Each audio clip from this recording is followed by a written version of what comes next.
fellow Africans across the continent and in the diaspora. 25th May 1963 to 25th May 2024. What a long way you have come. Africa has freed itself from the yoke of colonialism and the appalling system of apartheid. Its intellectual, scientific, and cultural resources have been immensely developed, diversified, and enriched.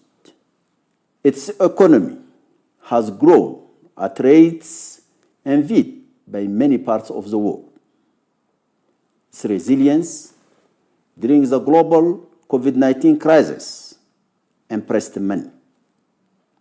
Tribute to Africa CDC, which made a major contribution to our successful continental response.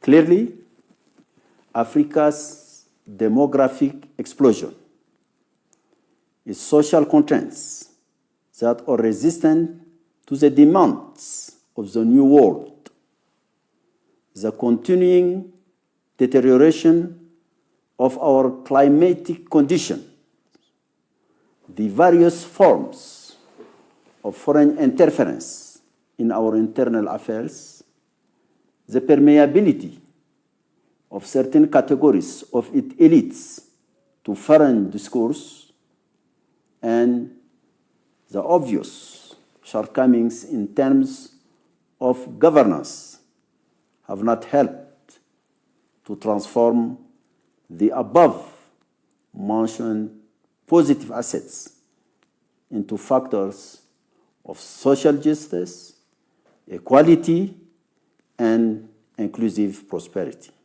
Fellow Africans, Africa Day, which we are celebrating today, is certainly, as I often say, an opportune moment for reflection, certainly to assess how far we have come, but also to reflect on the road ahead. I would like to take this opportunity to address not only governments and official institutions, but also the youth and the women of Africa.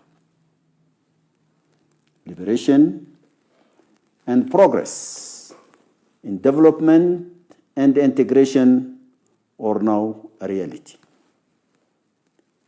This has been the result of the vision and the leadership of the founding fathers and current leaders, but also, and above all, of your mobilization by the hundreds of millions across the continent. Your many sacrifices, your unshakable endurance to ensure that the sun shines and warms planet Africa. Peace and security, the solution to the crises that are ravaging some of our countries, terrorism, the degradation of the natural environment, youth and female unemployment, migration, the retreat of democratic values, and constitutional changes of government, all these require a real increase in mobilization, sacrifices, and coherent struggles to put a definitive end to all of these evils. The Organization of African Unity, born of the pain of our struggles, now finds itself at a real crossroads. We must reform resolutely and courageously to become what our founding fathers wanted us to be, which is a powerful lever for unity, liberation, integration, and the defense of African dignity in relation to ourselves, but also in relation to others.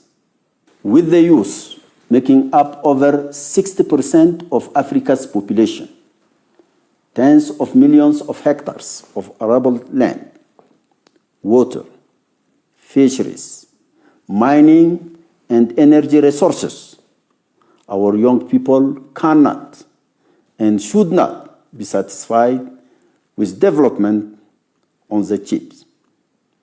The legitimate aspirations of inclusive and shared prosperity in a peaceful, integrated Africa are set out in Agenda 2063. That is the dream that I share with all my heart, with all of you. To all of you, I wish you a happy anniversary of the creation of the OAU. Africans across the continent and in the diaspora, 25th May 1963 to 25th May 2024. What a long way we have come. This is a message from His Excellency Moussa Faki Muhammad, Chairperson of the African Union Commissioner, on the occasion commemoration of the birth of the Organization of African Unity, OAU. Take a listen, then you may add something in the comment section.